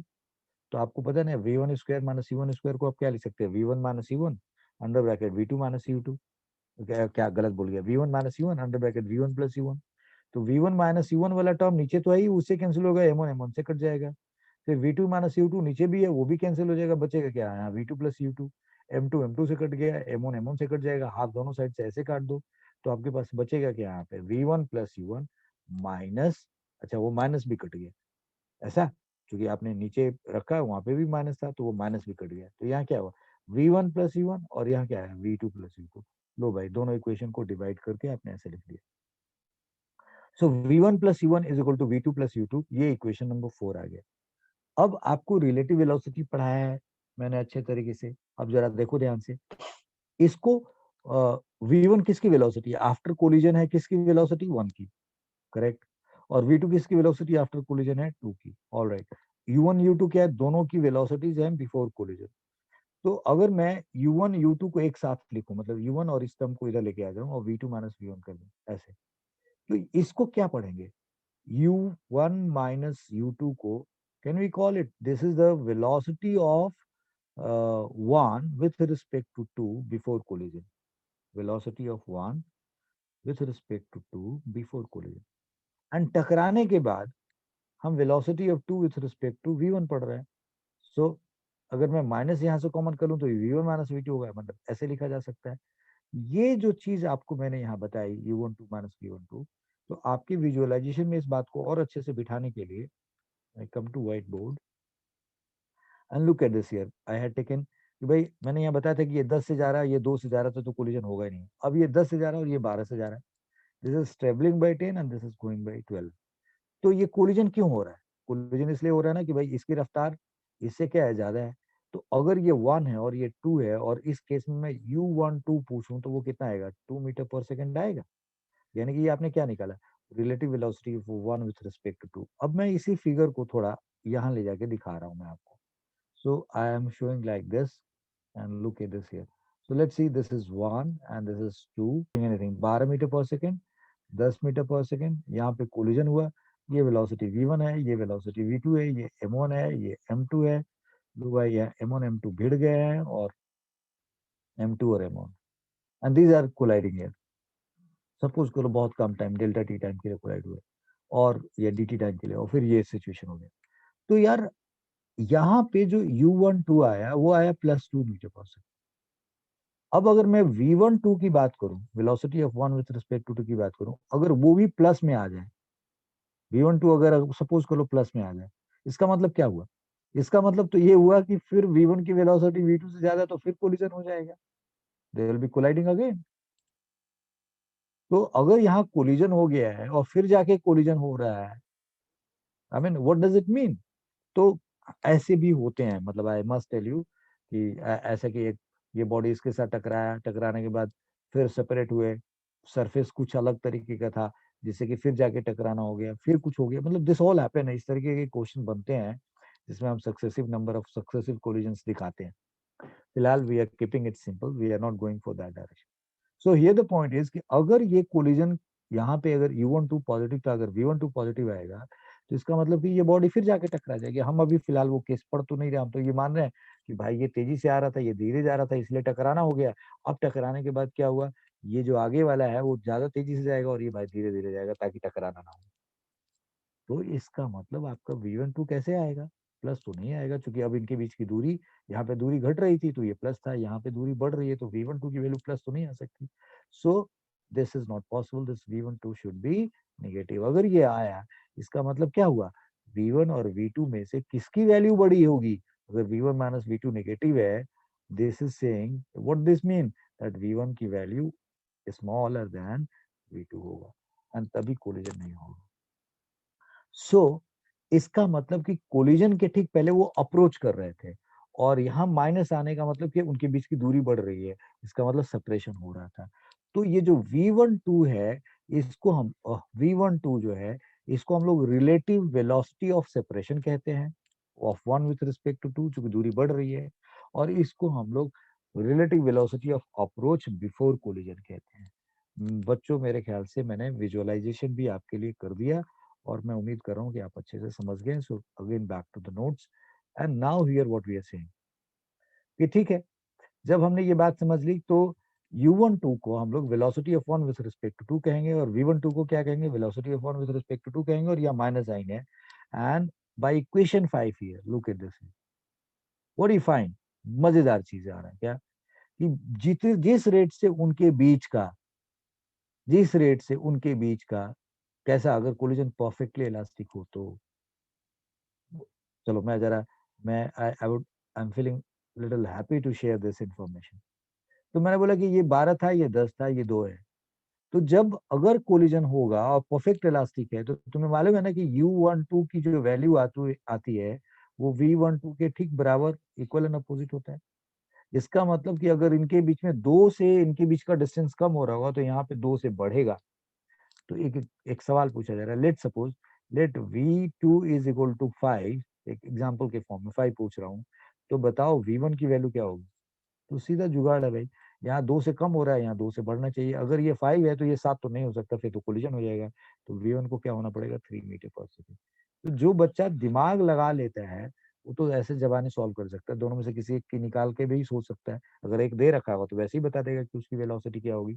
ये 2 दे रखा है, ये 2 दे रखा है, ये देख लिया उसने। ये 2 दे रखा है, इसमें से एक दे रखा, दूसरे का पूछे जा रहा, लो भाई बता देगा वो। अगर वो परफेक्ट इलास्टिक कोलिजन का केस हुआ तो। So now right here, so what do we see, that by equation 5 we come to know that in case of perfect elastic collision, relative velocity of approach before collision is equal and opposite to relative velocity of separation after collision. So minus का मतलब separation था, और minus चूंकि number तो बराबर, जी यहाँ पे जैसे 2 आ रहा है, और ये माइनस, और ये -2 होगा तभी तो जाके बराबर होगा ना, इसलिए ये माइनस साइन का मतलब आप समझ गए। चलो जी, ये बड़ी बात तो आपने समझ लिया कि 4 जो रिजल्ट आया, वो 2 और 3 इक्वेशन को सॉल्व करके। तो आपके पास 2 भी है, you see, I again, 1 equation पे भी ध्यान होना चाहिए, 2 पे भी होना चाहिए। 2 और 3 को तो हमने यूज करके 4 बना लिया। 4 और 5 बहुत इंपॉर्टेंट है, यानी कि 1 4 5 इंपॉर्टेंट है, 2 3 तो ऑपरेशनल इक्वेशन से बीच में हमने कर लिया। अब using 4 we place value of V2 in 1, यानी कि आप 4 को ये इस्तेमाल करो और यहाँ से V2 निकालो। तो V2 क्या होगा, V1 plus U1 minus U2, यहाँ से V2 निकाला, और इसको उठा के आप किस में डाल दो, 1 में डाल दो। तो आपने V2 उठा के यहाँ से V2 हटा, यहाँ से V2 निकाला और यहाँ डाल दिया। U1 U2, V1 है ही, और वो भी U1 U2 और V1 में होगा। तो पूरा इक्वेशन में U1 U2 आपको पहले से मालूम है, अब V1 आप बड़ी आसानी से निकाल सकते हो। So that's what we are trying to do here, कि by equation using 4 we place value of V2 in equation 1, so M1 U1 plus M2 U2, M1 V1 और M2 की वैल्यू रख दिया V1 U1 minus U2, so this becomes M1 U1, this is M2 U2, this is M1 V1, ये क्या हुआ, M2 V1 M2 U1 और minus M2 U2। अब ये जो सिचुएशन है हमारे पास, इस M2 U2 को इधर लेके आया, 2 M2 U2 हो गया यहाँ पे, this comes here, this is 2 M2 U2, and यहाँ पे M1 और M2 V1 कुछ ऐसे लिख लिया, और ये M2 U1 वाला टर्म इधर आ गया। So M1 minus M2 U1 आ गया। So M1 minus M2 U1 plus 2 M2 U2, and this is M1 plus M2 V1। Now from here this V1 is equal to what, सीधा सीधा ऐसे रख दो equation. So M1 minus M2 U1 plus 2 M2 U2 upon M1 plus M2, आ गया जी, V1 आ गया आपके पास। एंड अब अगर, या तो अब फिर क्या करो कि यूजिंग 4 को V1 निकालो और इसमें डालो, और फिर सॉल्व करो। Similarly using 4 place value of V1 इन 1, क्या आएगा, देखो जी, थोड़ा सा करके देखना, सेम इक्वेशन आएगा। जैसे V1 निकाला या M1 आया माइनस M2 आया U1 आया 2M2 U2 M1 plus M2 आया, तो अब V1 की जगह यहाँ पे V1 की जगह पे आप यहाँ पे V2 लिख रहे हैं, V1 की जगह पे आप यहाँ V2 लिख रहे हैं, तो अब यहाँ पे 1 जहाँ लिखा है वहाँ 2 लिख दिया, यहाँ M1 था तो यहाँ M2 लिख दिया, 2 था तो यहाँ M1 लिख दिया, या U1 था तो U2 लिख दिया। अब इस 2 को 1 नहीं बनाएंगे, ये तो 2 2 है, ये तो नंबर है, सफिक्स चेंज हुआ है, and this is M1 U1 upon M2 plus M1। तो ये आपके दोनों दोनों वेलोसिटी निकल गई। So in case of perfect elastic collision, V1 का इक्वेशन और V2 का इक्वेशन आपके पास यहाँ रखा हुआ है। Is that okay now? So इस तरीके से परफेक्ट इलास्टिक कोलिजन के हमने इन दोनों रिजल्ट्स को पढ़ लिया। अब इसमें और भी डॉक्टरी कर सकते हैं, मतलब जब हम वन डायमेंशनल पढ़ ही रहे हैं तो इसमें और भी बहुत कुछ हमें पढ़ना होता है, and I would like to take you to that site. Now we are going further, like ठीक है, ये दो रिजल्ट्स हमने पढ़ लिए। अब इसमें कुछ स्पेशल केसेस होते हैं, अगर आप उन रिजल्ट्स को याद करते हैं तो क्वेश्चन और आसानी से सॉल्व होता है। पहला कंडीशन क्या है कि M1 is equal to M2 is equal to M, मतलब दोनों आइडेंटिकल मासेस हैं और दोनों ट्रेवल कर रहे हैं और दोनों हेड ऑन कोलिजन कर रहे हैं, परफेक्ट इलास्टिक कोलिजन कर रहे हैं। तो जब अगर ऐसी सिचुएशन होगी तो आप देखो M1 माइनस M2 वाला ये टर्म क्या हो जाएगा, जीरो हो जाएगा। हाँ या ना? बिल्कुल हो जाएगा। तो क्या है, 2M2U2 और नीचे भी क्या हो गया, M1 M2 बराबर है, तो कट के क्या हो गया, V1 किसके बराबर होगा, U2 के बराबर, और V2 किसके बराबर हो जाएगा, U1 के बराबर। सो अगर इतनी छोटी सी बात अगर ये बंदा समझ ले कि M1 is equal to M2 is equal to M1, then we see that V1 is equal to U2, V2 is equal to U1. In case of perfect elastic collision of identical masses, velocities interchange. Velocities interchange. So what do you understand? Let me take you to this whiteboard and see how can you be benefited with this particular concept. तो मान लो कि अगर मैं आपसे ये कहूँ, I'll take you to this, ये जो डिस्कशन कर रहा हूँ मैं, ये आपसे क्वेश्चन डिस्कस हो रहा हूँ।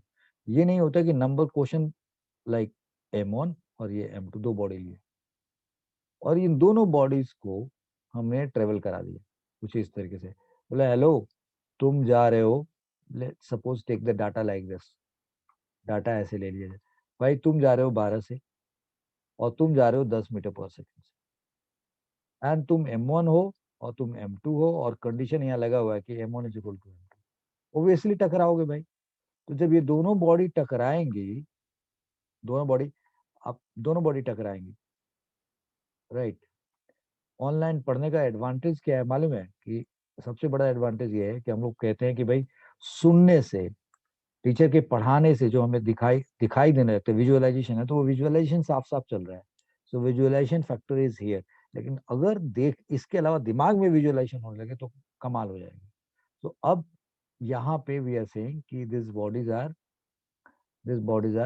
कोलाइडिंग, लेट सपोज कोलाइड करके अब सेपरेट हो गए, और आप M1 M2 को आपने बोला कि भाई अब ये ट्रेवल कर रहा है, समथिंग लाइक दिस।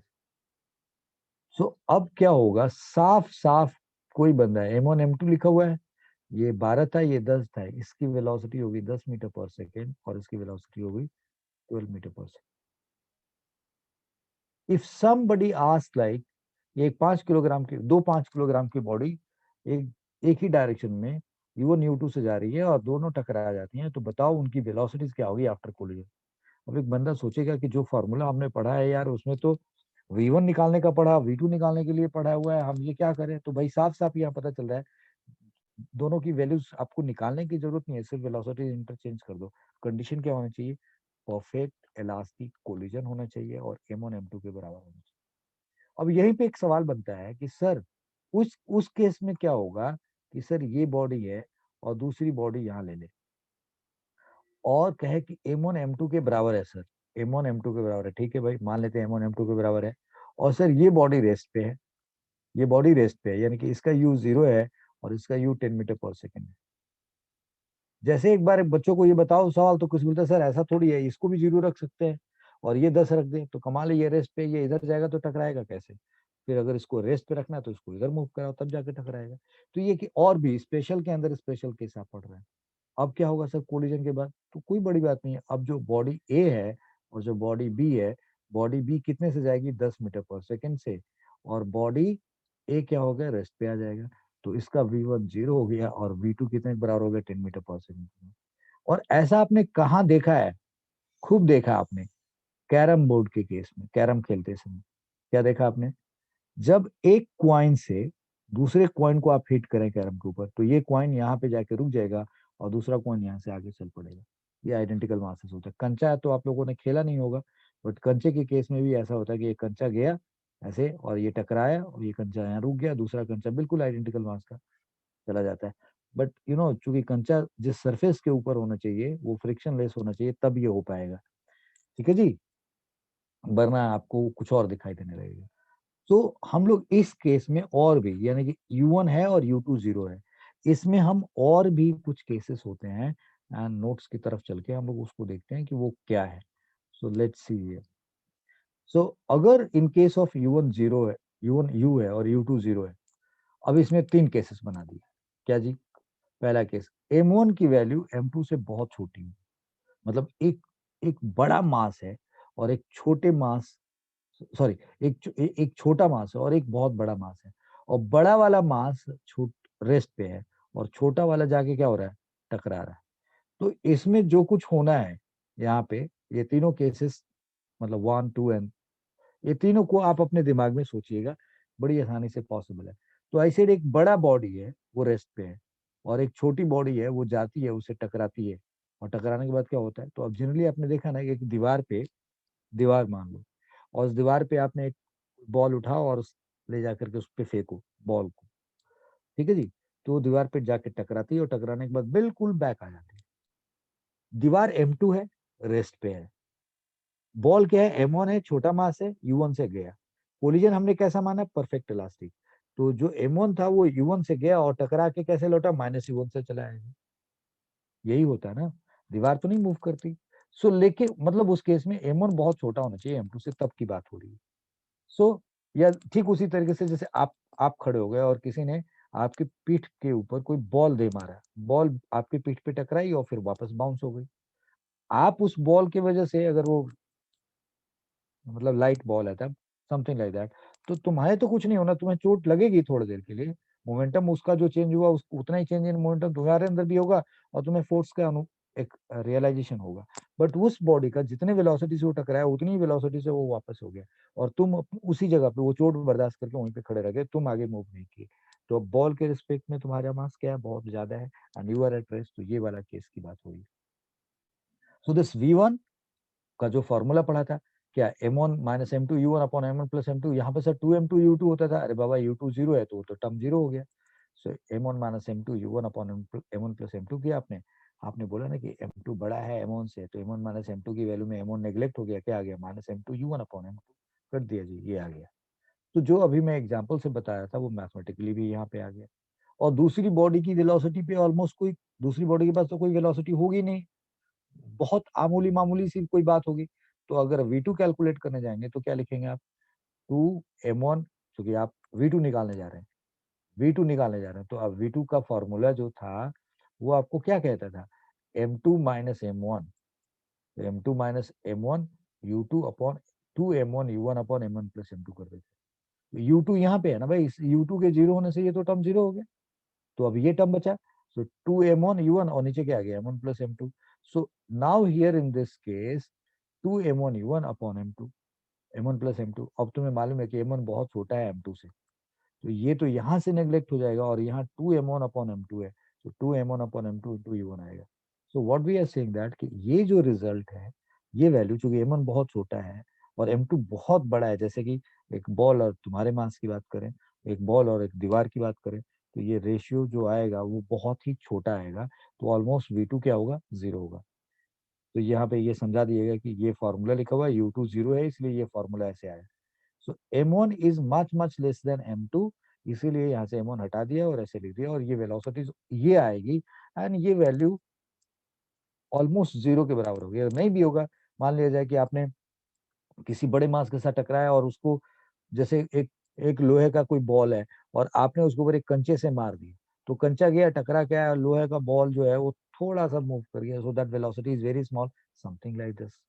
सो ये आपने केस कर लिया। और अगर आइडेंटिकल है M1 M2, तो आपको पता है कि वेलोसिटी इंटरचेंज हो जाएगी, तो V1 0 हो जाएगा और V2 U से हो जाएगा, U हो जाएगा। और अब दूसरी बॉडी जो है वो छोटी हो और पहली जो बॉडी जाके टकरा रही है वो बड़ी मास की है। लाइक सपोज करो एक ट्रेन है और ट्रेन तेजी से आ रही है और ट्रेन के सामने तुम खड़े हो, ठीक है जी, मतलब कोलिजन टेस्ट करने के लिए। तो ट्रेन उधर से काफी तेजी से आ रही है और तुम उसके सामने खड़े हो गए भाई, तब उस केस में क्या होगा? तो by formula V1 is equal to क्या होगा, क्योंकि U2 जीरो है, M1 U1 upon M2 plus U2। भाई जो फॉर्मूला लिख रहे थे M1 U1 माइनस U2, तो वो U2 टर्म जीरो और 2M2U2 वो भी जीरो और U2 भी जीरो, तो ये क्या आएगा M1U1 upon M1 plus M2। और आपने बोला कि M1 बहुत बड़ा है M2 से, तो यार M1 बहुत बड़ा M2 से, तो ये नेग्लेक्ट हो जाएगा, तो M1U1 अपॉन M1 यानी कि ऑलमोस्ट ये बॉडी जो बहुत बड़ी मास की है वो छोटी बॉडी जो रेस्ट पे है उसके साथ जब टकराएगी तो ऑलमोस्ट उसकी वेलोसिटी पे कोई खास फर्क नहीं पड़ेगा, वो U1 वेलोसिटी से आगे चल पाएगी। तभी मैंने ट्रेन और तुम्हारा एग्जांपल दिया कि ट्रेन के सामने तुम खड़े हो गए, ट्रेन उधर से आई, तुमको भाई चपेट में लेते हुए अपनी वेलोसिटी उसी वेलोसिटी से चलेगी। Train has just run over on you, that's what the situation है। लेकिन अगर थोड़ा इंटरेस्टिंग होकर के यहाँ पे फिजिक्स के सेकंड वाली बॉडी के लिए फॉर्मूला लगाया जाए तो क्या होगा, 2M1U1, क्योंकि M2 जो M2 M1 minus M1 into U2 वाला जो फॉर्मूला है वो तो जीरो हो गया, तो 2M1U1 M1U1 upon M1 plus M2 आया। और यहाँ पे आपने बोला कि M1 बहुत बड़ा है M2 से, तो ये हट गया जी, सो 2M1U1 बाई M1, तो यानी कि 2U1 आ गया। तो एक बच्चे ने फिजिक्स में सपोज करो ये एग्जाम्पल पढ़ा था और उसका दिल किया कि यार मैं ट्रेन के डबल रफ्तार से जाना चाहता हूँ, तो ट्रेन के रास्ते में जाके खड़ा हो गया, ट्रेन टकराई, उसकी रफ्तार, ट्रेन की रफ्तार तो U1 रह गई और बंदे की रफ्तार डबल हो गई। तभी बंदा क्या हुआ, ट्रेन अगले स्टेशन पे पहुंचे उसके पहले ये बंदा इन्फिनिटी स्टेशन पे पहुंच गया, इसकी रफ्तार डबल हो जाती है। So don't try to practise this practically, ठीक है, ये मैथमेटिकल सिचुएशन है। कंपेरेटिव बॉडीज के केस में आप पढ़ेंगे तो ये आपको साफ साफ समझ में आएगा। तो हम लोगों ने perfect elastic collision one dimensional में कर लिया। अब हमें क्या पढ़ना है, now we have to look at perfect inelastic collision, perfect inelastic collision। तो चलो भाई परफेक्ट इनइलास्टिक कोलिजन की तरफ चलते हैं।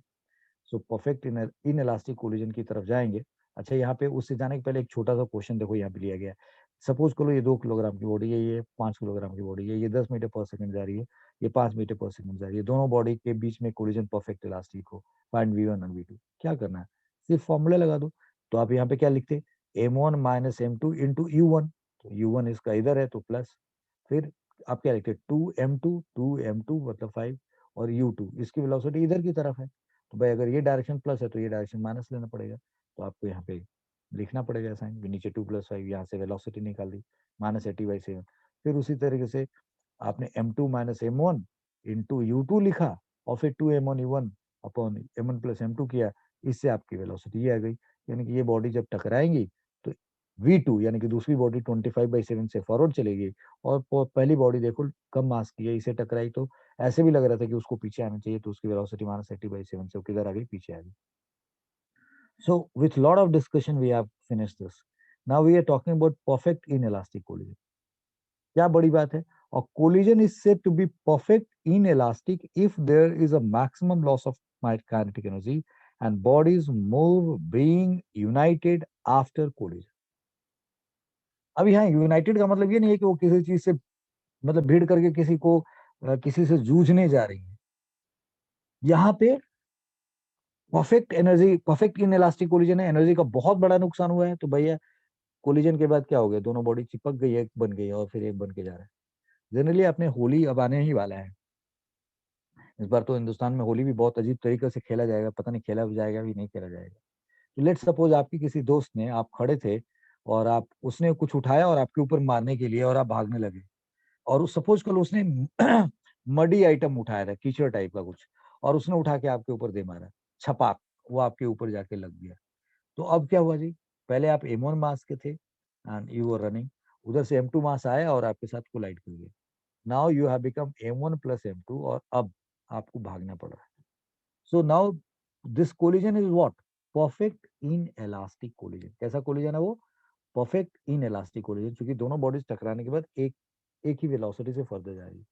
So we are saying M1 U1 से जा रहा है, M2 U2 से जा रहा है, M1 और M2 बाई कोलिजन के बाद दोनों एक वेलोसिटी से जा रही है। ये केस है परफेक्ट इन इलास्टिक कोलिजन का। और यहाँ पे आपको काइनेटिक एनर्जी का लॉस निकालना पड़ सकता है और वेलोसिटी आफ्टर कोलिजन निकालना है। तो वेलोसिटी आफ्टर कोलिजन तो एक ही होगी ना भाई दोनों बॉडी की, तो दो इक्वेशन बनाने की जरूरत नहीं है क्योंकि एक ही अननोन है। तो आपने क्या किया, m1u1 कंजर्वेशन ऑफ मोमेंटम लगाया, m1u1 प्लस m2u2 और इज इक्वल टू क्या हुआ, m1 प्लस m2u2v। तो भाई कंजर्वेशन ऑफ मोमेंटम निकाल लगाया और यहाँ से ये फॉर्मूला आ गया। अब यहाँ पे कंजर्वेशन ऑफ काइनेटिक एनर्जी तो नहीं लगा सकते क्योंकि काइनेटिक एनर्जी का सबसे ज्यादा लॉस है। तो ये परफेक्ट इन इलास्टिक कोलिजन इतने से चीज में समझ में आ जानी चाहिए।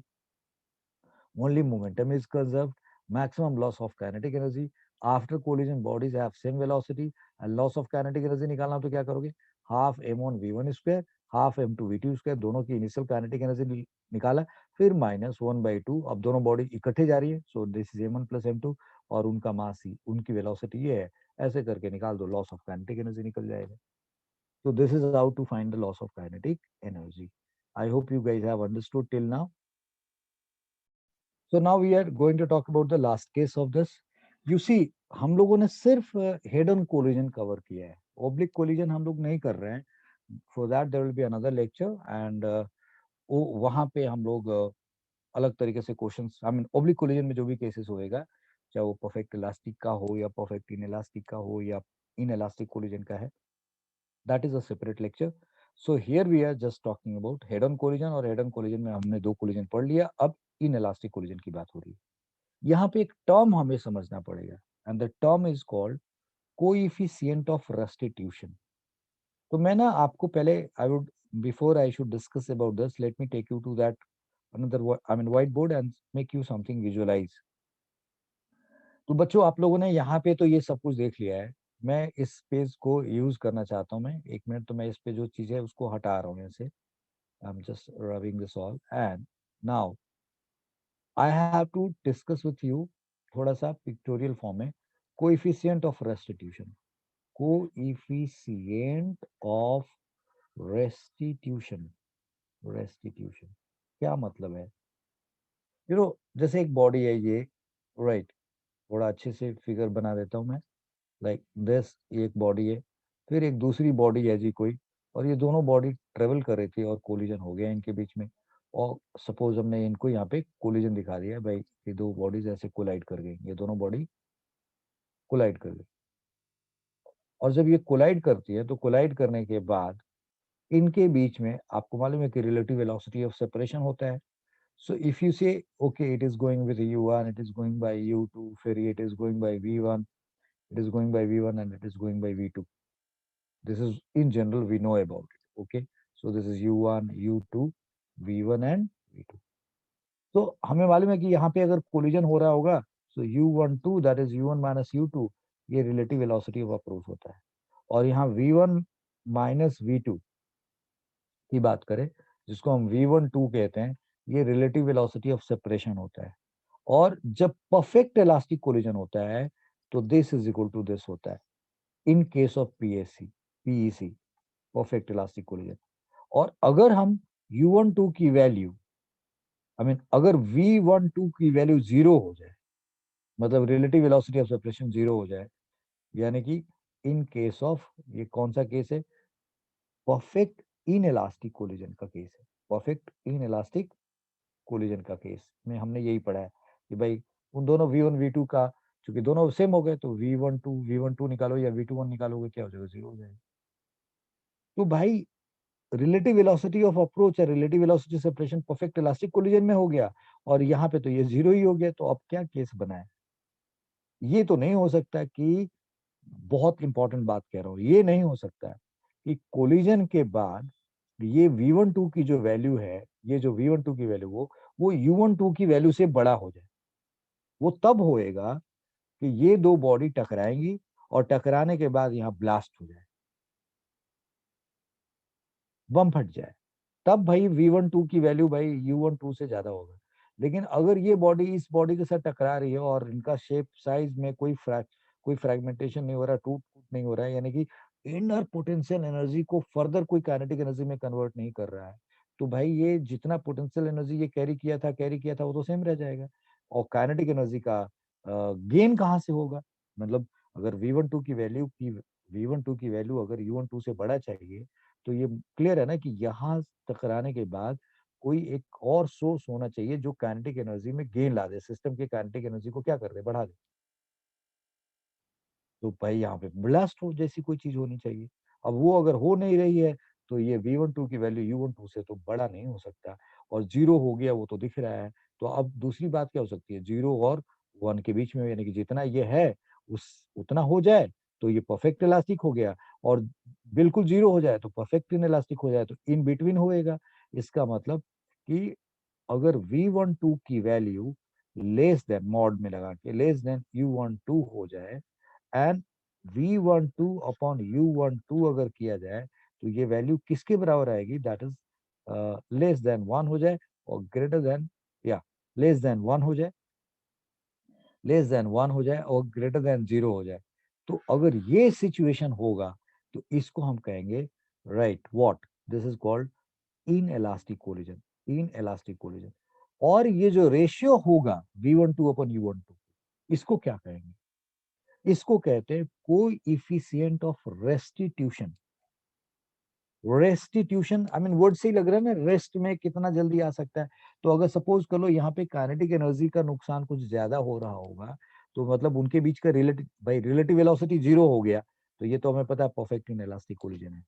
और अगर रिलेटिव वेलोसिटी बना हुआ है, बट वो रिलेटिव वेलोसिटी जो है, जैसे अभी मैंने पीछे एग्जांपल दिया था ना कि ये 12 जा रहा है, 10 जा रहा है, कोलिजन के बाद वो 12 जाने लगे और 10 जाने लगे, यानी कि 2 मीटर पर सेकंड का रिलेटिव वेलोसिटी था यहाँ सेपरेशन का। अब वो 2 के बजाय 0.5 हो जाए, और यहाँ relative velocity of collision approach कितना है, 2 है। सो 0.5/2 करने जा रहे हो आप। सो 0.5/2 जो आप करोगे, that is 0.5/2। So this is how much, this is very much less sir. अगर आप इसको सॉल्व करेंगे तो ये 1/4 आ गया या 0.25 आ गया।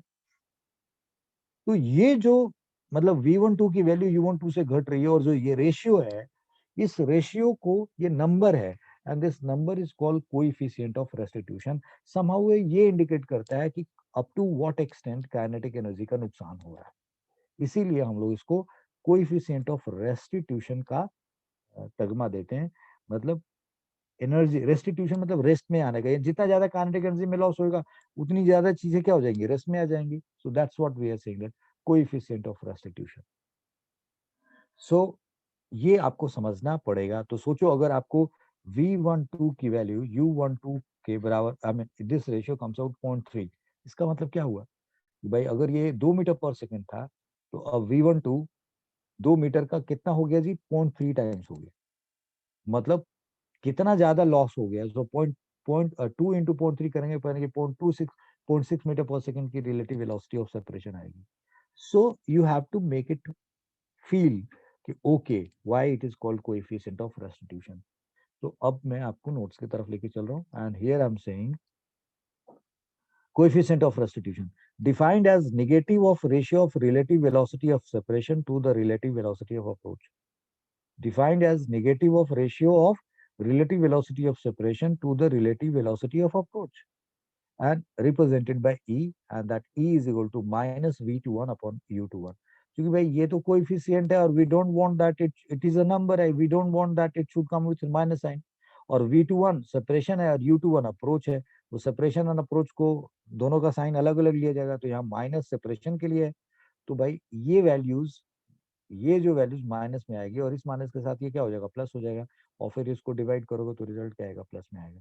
तो इसीलिए हम लोग E is equal to minus sign लगा के और V2 अपॉन U21 करते हैं। हमें पता है V21 माइनस में लिखेंगे और U21 प्लस में लिखेंगे, और फिर ये खुद माइनस में आएगा और ये माइनस माइनस प्लस हो जाएगा। ये समझा दिया मैंने, इसलिए यहाँ माइनस लगाया जाता है। So E is equal to minus of relative velocity of separation upon relative velocity of approach, something like this. तो ये आपके पास ई चला आया। एंड नाउ V12 को आप V2 माइनस V1 भी लिख सकते हैं। अच्छा, यहाँ V12 लिखा हुआ है, तो आप अगले स्टेप में क्या लिख सकते हैं, माइनस V21 अपॉन U21 भी लिख सकते हैं, ऐसे भी लिख सकते हैं। तो यहाँ पे हम minus V1 minus V2 upon U1 minus U2 कर ले, या अगले स्टेप में V2 minus V1 upon U2 minus U1 कर ले। ये कोफिशिएंट ऑफ रेस्टिट्यूशन होता है। And E is coefficient, it is unitless and dimensionless, and it is non negative. मतलब भाई ये जीरो हो सकता है, नॉन नेगेटिव कहा गया, it can be zero and positive, right, zero and positive but not negative. That's what the point is, it is non negative.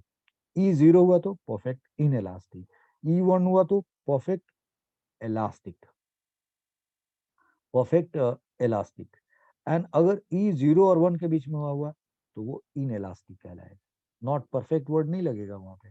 So velocities of bodies after collision अगर निकालना हो तो by conservation, अब यानी कि अगर इनकी इनएलास्टिक कोलिजन हो रहा है और हमें V1 V2 चाहिए तो क्या करेंगे, तो भाई अब तो काइनेटिक एनर्जी का कंजर्वेशन नहीं लगा सकते इस केस में, बट कंजर्वेशन ऑफ मोमेंटम तो होगा। ओके, तो by conservation of momentum m1u1 is equal plus m2u2 is equal to m1v1 plus m2v2। And by coefficient of substitution ये फॉर्मूला है हमारे पास, E is equal to minus this v1 minus v2 upon u1 minus v2। तो ये equation 1 है, और इसको elaborate करो तो ये क्या बन गया, E u1 माइनस EU2 फिर माइनस V1 प्लस V2, ये इक्वेशन 2 होगी। इसको रीअरेंज कर दिया, V2 निकाल के 3 बना दिया, और बोला अब इस 3 को उठाया और 1 में डाल दिया, इस 3 को उठा के 1 में डालो। तो इस जैसे ही 3 को 1 में डालोगे, place the values of this, तो ये क्या है, M1U1 दिख रहा है, M2U2 yes, M1V1 plus M2, और V2 की जगह पे आप डाल दो EU1 minus EU2 plus V1 रख दिया। क्या है जी, M1U1 plus M2U2, this is M1V1, ये मल्टीप्लाई किया EM2U1 EM2U1 minus EM2U2 and then M2V1, दिख रहा है आपको, ये 3 टर्म आ गए। अब M1V1 और M2V1 एक साथ हो गए यहाँ पे, यानी कि V1 कॉमन करेंगे M1 प्लस M2 आ जाएगा, और ये दोनों टर्म को आप इधर लेके आ जाओ। तो जैसे लेके आते हो तो देखो क्या हुआ, यहाँ M1 है, U1 है, यहाँ EM2U1 आ गया, ये टर्म इधर आया, M1 माइनस EM2U1 आ गया। फिर M2U2 है, इस टर्म को इधर लेके आए, तो भाई M2U2 प्लस EM2U2 आएगा, M2U2 कॉमन कर लोगे 1 प्लस E आ जाएगा, is equal to M1 plus M2V1 आ गया। अब क्या करना है आपको, यहाँ से V1 निकालना है, तो ये जो लेफ्ट हैंड साइड है उसको M1 प्लस M2 से डिवाइड कर, उसको M1 प्लस M2 से डिवाइड कर दिया, आ गया, ये वेलोसिटी आ गई। अब जो पहले आप फॉर्मूला पढ़ते थे, जरा ध्यान से देखना, परफेक्ट इलास्टिक कोलिजन में यहाँ E1 रखो, E1 रखो, तो यहाँ क्या आता था, M1 minus M2 2M2U2 upon M1 plus M2, यानी कि इस फॉर्मूले में E की वैल्यू 1 रखो तो वो रिजल्ट आ जाएगा। अच्छा, जैसे हमने यहाँ पे V2 निकाला है, यहाँ से हम V1 भी निकाल सकते थे, और उसमें डाल करके इक्वेशन 1 में हम V2 भी निकाल सकते, तो वो कैसे आएगा, जैसे यहाँ 1 था, 1 2 ऐसे आया, तो जब 1 को 2 बनाओगे तो यहाँ पे 1 2 इन सबको, इनका सफिक्स चेंज कर दो, तो V1 की जगह M2 लिख दिया आपने, तो ये क्या होगा, M2 माइनस EM1। यहाँ पे गलती होगी ना बच्चे, देखो क्या गलती की है इस बच्चे ने, here he has done a mistake of writing U1 भूल गया। सो M2 माइनस EM1, फिर E1 की जगह पे U2, फिर M1 U1 और 1 plus E upon M1 plus M2, यहाँ से V2 भी निकल सकता है। तो इस तरीके से हम लोगों ने परफेक्ट इलास्टिक कोलिजन भी पढ़ा, परफेक्ट इन इलास्टिक कोलिजन भी पढ़ा, और हमने इन इलास्टिक कोलिजन भी पढ़ा है। सो अब मैं आपको एक क्वेश्चन चाहूंगा कि मैं इसके ऊपर आपको दिखाऊं, और फिर आज की लेक्चर को हम लोग बंद करेंगे। So we are going to white board to understand this particular question which I am going to make for you. Now, question is body A of mass 200 gram. Body A of mass 200 gram is falling free from height of 20 meter, and falls on ground on ground. If E for this collision is point 0.3, then find the height. Find the height A will reach after collision. After collision and bouncing back. After collision and bouncing back.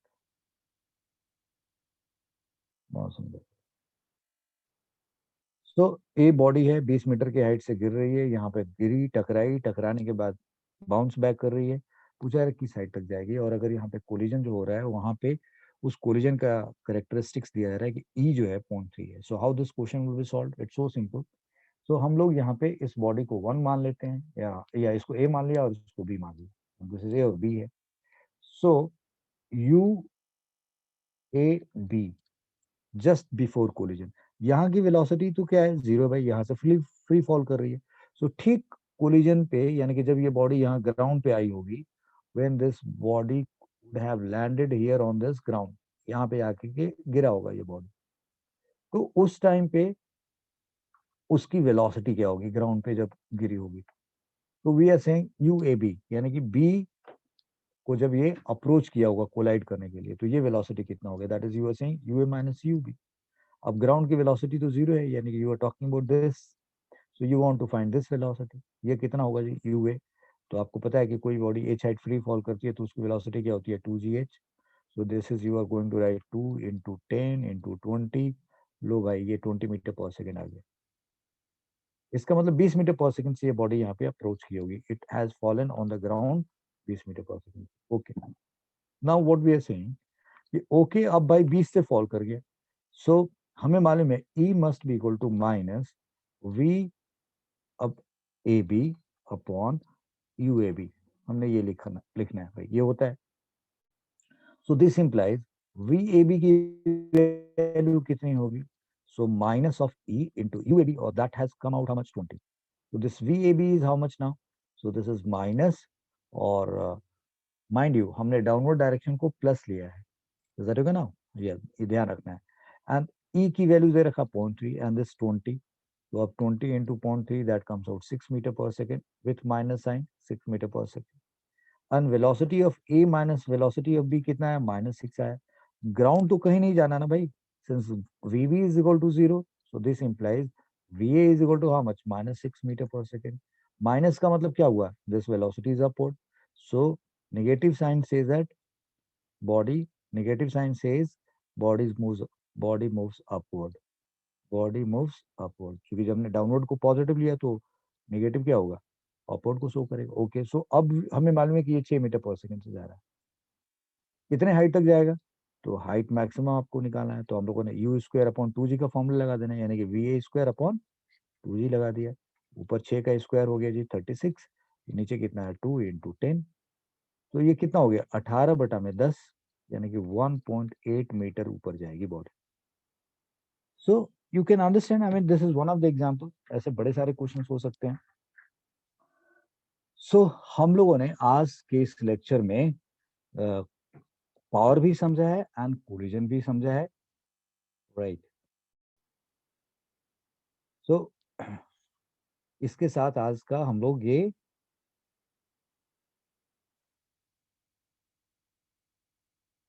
think everything you have understood very well. So thank you very much. Keep sharing, keep liking, keep commenting. God bless you. Bye bye. इसके साथ ये खत्म होता है। अगले lecture में हम लोग वर्क पावर एनर्जी का जो दो लेक्चर और करेंगे, जिसमें हम लोग एक लेक्चर में will be talking about collision in 2 dimension something like that, and then will be doing another lecture जहाँ पे हम लोग बड़े सारे क्वेश्चंस करेंगे। Thank you very much, God bless you, bye bye.